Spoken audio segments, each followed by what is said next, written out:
அது என்ன விஷயம்னா, என்னோட சின்ன மகாராணி திருமலாம்பா விசேஷமா நிறைய சமைச்சு வச்சிருந்தாங்க. ஆனா சாப்பிட நீங்களும் வரப்போறீங்கன்னு எனக்கு தெரிஞ்ச உடனேயே மறுபடியும் எல்லாம் சமைக்க வேண்டியதாயிடுச்சு. புனா சொன்னா மறுபடியும் எதுக்கு?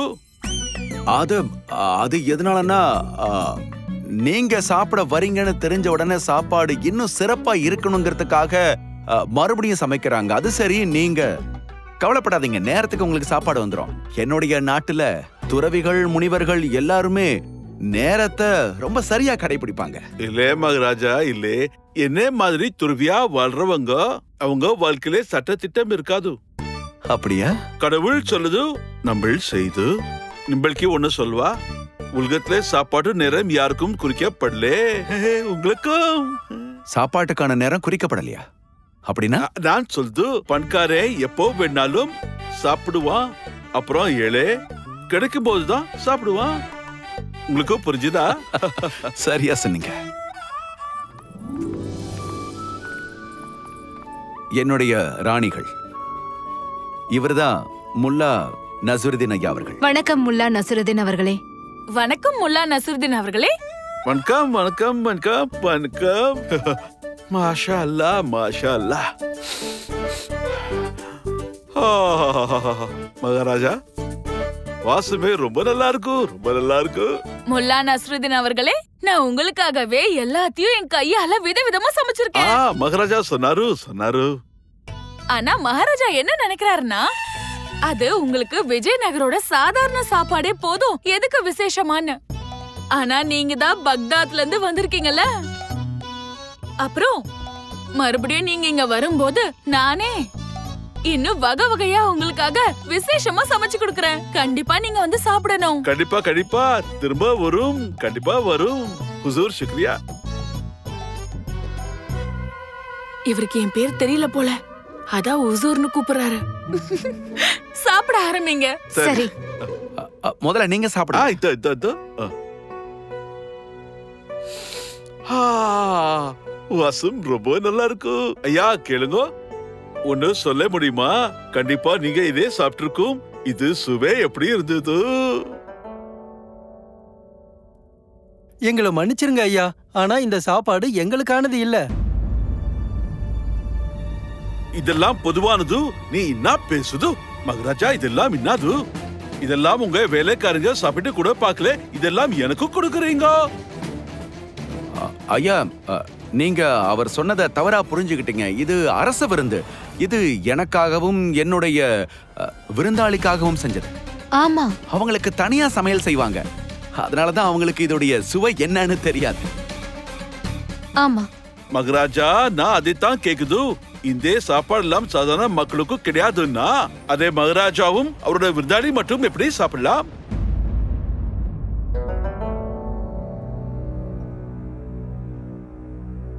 மன்னிச்சிருங்க, ஆனா நீங்க சொல்றதும் உண்மைதான். மகாராணி சின்னாதேவி, மகாராணி திருமலம்பா, சொல்லுங்க மகாராஜா. இனிமே இன்னையில இருந்து எனக்கு சாப்பிட என்ன தரீங்களோ அதே சாப்பாட்டை தான் வேலையாட்களுக்கும் சாப்பிட கொடுத்தாகணும். புரிஞ்சது மகாராஜா. நிபல் பண்ண விஷயம் ரொம்ப ரொம்ப நல்ல விஷயம். எனக்கு சந்தோஷம். நன்றி. இப்ப நீங்க சாப்பிடுங்க. பிஸ்மில்லா. ரொம்ப நல்லா இருக்கு, ரொம்ப அருமை, ரொம்ப நல்லா இருக்கு.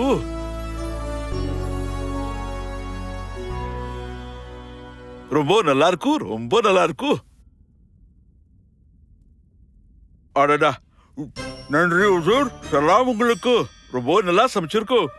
சாப்பாடு சாப்பிட்டு முடிச்சதும் அரசவையில பண்டிதர் ராமகிருஷ்ணாவுக்கு நம்ம காத்திருக்கணும்.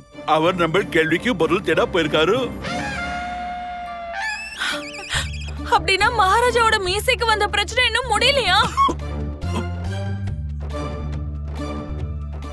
இல்லே போகல ஹுசூர். நம்மளுக்கு அத பத்தி கவலையா இருக்கு. மகாராஜா, தண்ணி குடிக்கோ. இல்ல, பரவாயில்ல, இல்ல தண்ணி குடிக்கோ. சரியா போயிடும், குடிக்கோ. குடிக்கோ.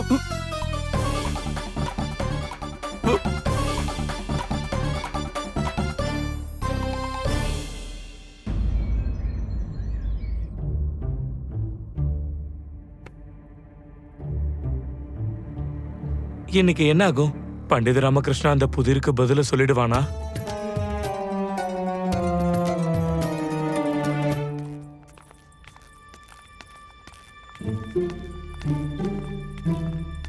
வந்துட்டாங்க குருவே. வணக்கம் மகாராஜா. வணக்கம் மகாராஜா. வணக்கம். வாங்க வாங்க வாங்க பண்டித ராமகிருஷ்ணா. ஐயா, உங்களுக்கு கேள்விக்கான பதில் கிடைச்சதா?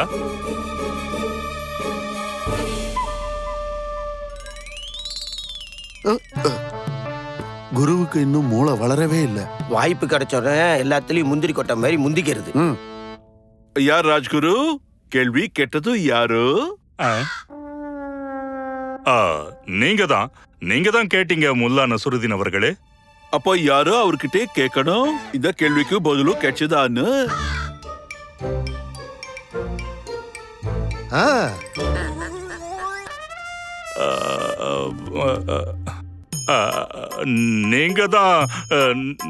நீங்க தான் கேட்கணும். நீங்க வாய முடுங்கோ. மூடிக்கிட்டா போச்சு. அப்படின்னா உட்காருங்கோ.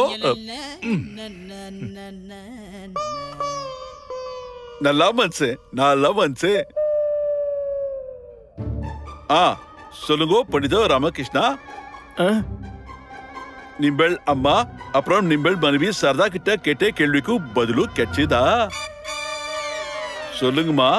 நம்ம கேள்வி மூளை என்ன சாப்பிடும், அதுக்கு என்ன பதில்?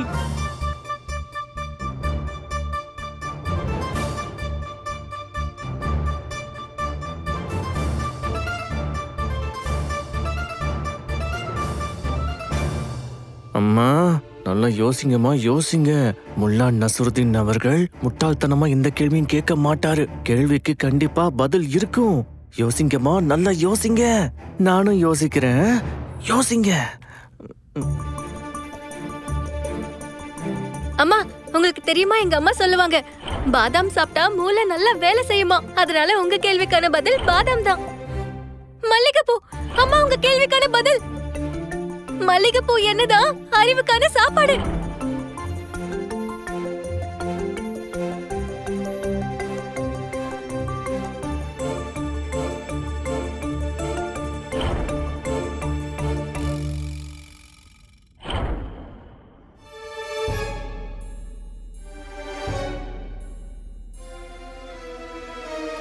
இங்க பாருங்க, எனக்கு இங்க எதுவுமே சரியா படல. அந்த ஜோசியக்காரன் கூட சொன்னான் நம்மள அந்த கடவுள் தான் காப்பாத்தணும்னு. ஏதாவது உதவி வேணும்னு கடவுளை வேண்டிக்கோங்க. அம்மா, நம்ம தான் கேள்விக்கு பதிலும் யோசிக்க நிறைய நேரம் கொடுத்துச்சே, ஏன் பதிலும் கண்டுபிடிக்கல? இந்த அம்மா ரொம்ப நேரம் எடுத்துக்கிறாங்க. இது பாருங்கம்மா, என்ன நீங்க எவ்வளவு நேரம் தான் எடுத்துப்பீங்க?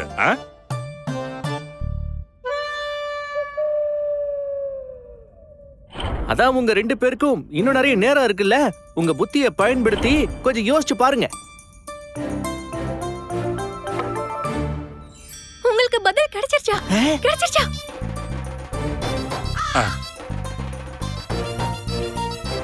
முல்லா ஐயாவோட கேள்விக்கான பதில் வந்து நேரம். அறிவு நேரத்தை சாப்பிடும். ஆமா.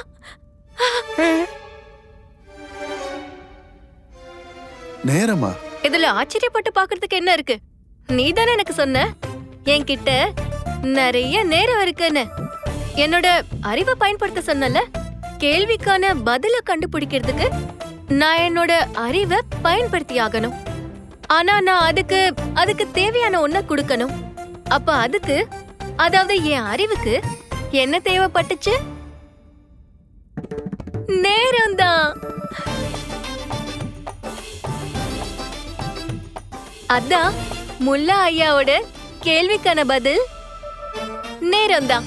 அதாவது அறிவு நேரத்தை சாப்பிடும். சரியான பதிலு, அருமையான பதிலு, அருமையான பதிலு. வா வா வா.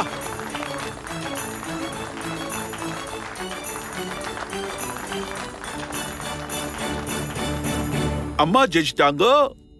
இப்போ சாரதா அம்மா பதில் சொல்லணும்.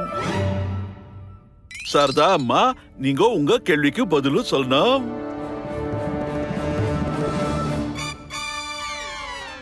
இந்த மொத்த உலகத்திலேயே எல்லாத்தையும் அளிக்கிற ஆயுதம் ஏதோ?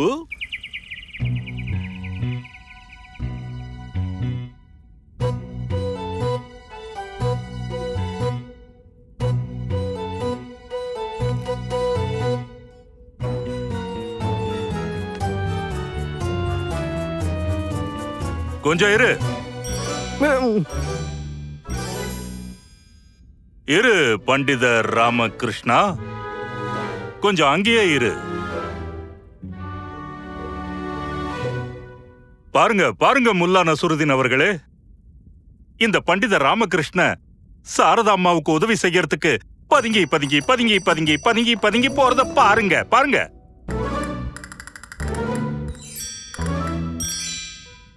யாரு? நானா? நான் இங்கே தானே நின்னுட்டு இருக்கேன். சாரதா அம்மா பதிலும் சொல்லுங்க. சொல்லுங்க சொல்லுங்க, சீக்கிரம் சொல்லுங்க சாரதா அம்மா.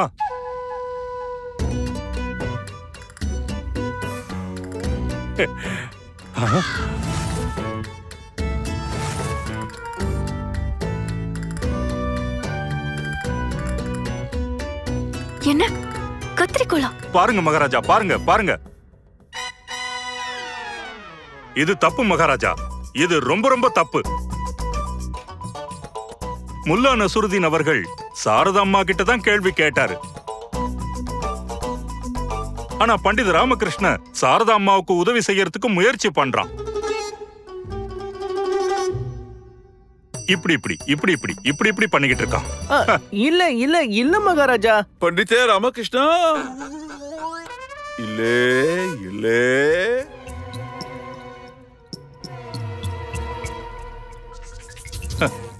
இது கஷ்டமான கேள்வி இல்லே அம்மா. இதுக்கு எதுக்கும் இவ்வளவு நேரம் எடுக்குது?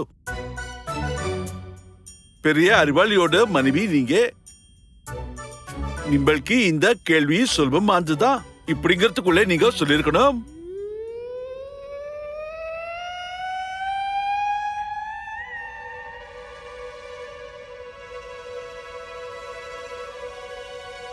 சரியா சொன்னீங்கம்மா.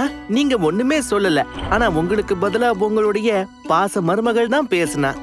அவ வாய் பேச ஆரம்பிச்சதுன்னா அவ்வளவு சீக்கிரத்துல அது நிக்குமா சொல்லுங்க? தப்பு என்னோடதுதான். நான் கொஞ்சமாவது என் நாக்க அடக்கி வச்சிருக்கணும்.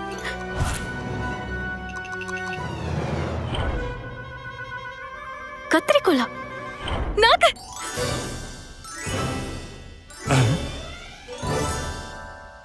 ஆமா, நாக்கு. இந்த உலகத்திலேயே ரொம்ப மோசமான ஆயுதம் என்னன்னா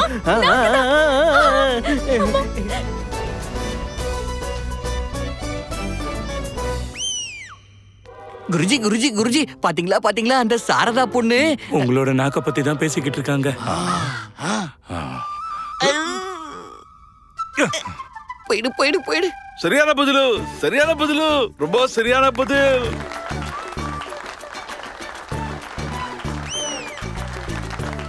அருமே அருமே, அற்புதம் சாரதா அம்மா. எந்த ஆயுதத்தாலையும் நாக்கு கிட்ட எந்த சண்டையும் போட முடியாது. நாக்கு ஒரு கூட்டத்தை, ஒரு சமூகத்தை, ஒரு உலகத்தையே அழிக்கக்கூடிய சக்தி இருக்கும். சரியா சொன்னீங்க. உங்களுக்கு என்ன விட நல்லாவே தெரியும். அதுவும் சரிதான். மகாபாரதத்திலே இதுக்கு பெரிய உதாரணம் இருக்கு. திரௌபதியை அரசவேல வச்சு துரியோதனன் அவமானப்படுத்தின ஒரே காரணத்தினாலதான் மகாபாரத யுத்தம் மூண்டது. குருக்ஷேத்திரம் மொத்தமும் ரத்த வெள்ளத்துல மூழ்குச்சு. பண்டிதர் ராமகிருஷ்ணா சரியா சொல்லிச்சு. நம்ம நாக்கு மட்டும் கட்டுப்பத்துல அது பெரிய பிரச்சனை கொண்டு வரும். ரொம்ப அருமை, அற்புதம்.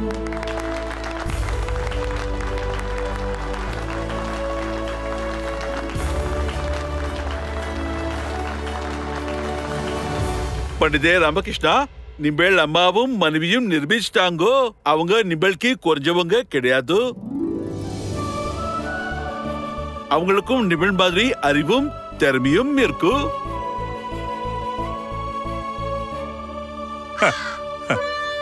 இப்போ இது உங்களுக்கான வாய்ப்பு.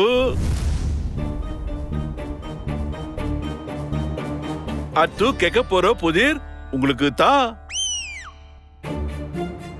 அடுக்கி வச்ச 2 கிண்ணத்திலே நடுவுல ஒரு தர்பூசணி நசுங்கி போயிடுச்சு. அது தானே வெட்டிக்கிச்சு. அறிவாளி மட்டும்தான் அதோட பேரே தெரியும். சொல்லுங்க இந்த கேள்விக்கு பதிலும் என்ன? யோசிங்க.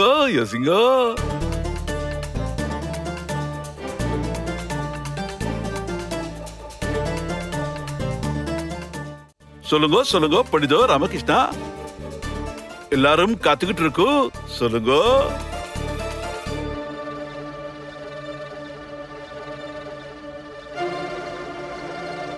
உங்களுக்கு தெரியுமா மந்திரியாரே? ஆமா, ஆனா நான் கொஞ்சம் யோசிச்சுதான் சொல்லணும். மந்திரியாரே, அதை விட்டு தள்ளுங்க. பண்டிதர் ராமகிருஷ்ணாவால தான் முடியும். அப்ப நீங்களும் உங்க முயற்சியை கைவிட்டுருங்க. பண்டித ராமகிருஷ்ணா, என்ன அமைதி? மகாராஜா, பதில சொல்லுங்க.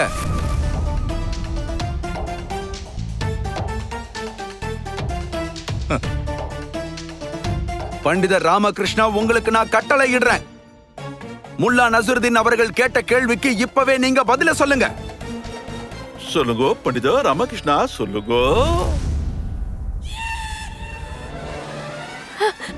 அதுக்கு கண்டிப்பா வாய்ப்பே இல்ல. நாங்க கேள்விக்கான பதில நீங்க சொன்னதை வச்சுதான் கண்டுபிடிச்சோம்.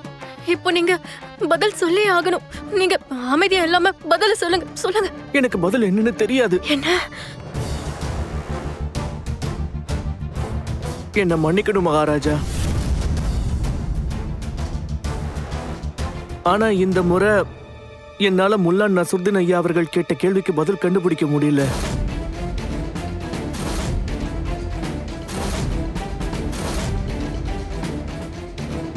பண்டிதர் ராமகிருஷ்ணா, நீங்க என்ன சொல்றீங்க? இப்ப நீங்க என்ன சொல்ல வரீங்க பண்டிதர் ராமகிருஷ்ணா? மகாராஜா, பண்டிதர் ராமகிருஷ்ண சொல்ல முயற்சி பண்றது என்னன்னா, இந்த முறை அவர் தோத்து போயிட்டாரு.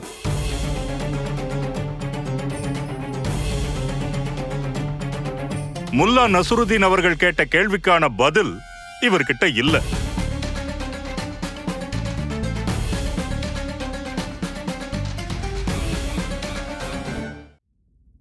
அட கடவுளே! மகாராஜா, உங்களோட மீச பண்டித ராமகிருஷ்ணா, உன்னோட குடுமி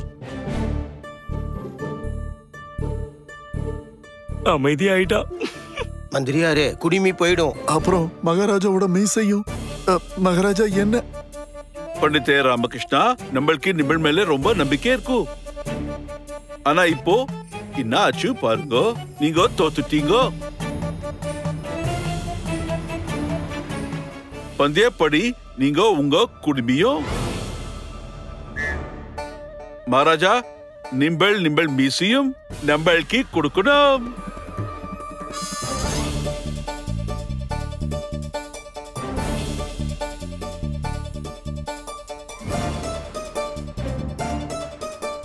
ஆமா, ஜோசியம் பார்த்த அந்த கிளியோட சாபம் தான் எனக்கு தோணுது. அதான் இவங்க 2 பேரும் பாதிக்குது.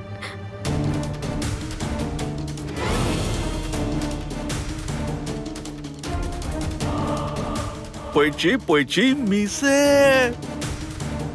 கூட சேர்ந்து குடும்பியும் போச்சு.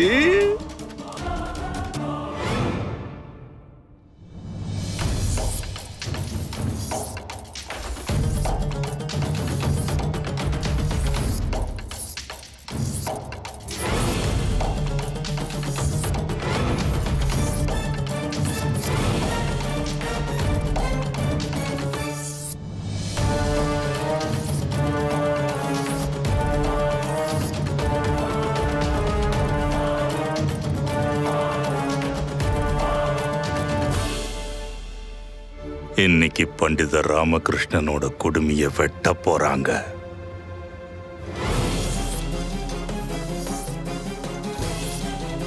ஐயா கோத்துவால். என்ன மந்திரியாரே? பாத்தீங்களா? கண்டிப்பா இது நடக்கதான் போகுது. கடவுளுக்கு தான் தெரியும் என்ன ஆக போகுதுன்னு.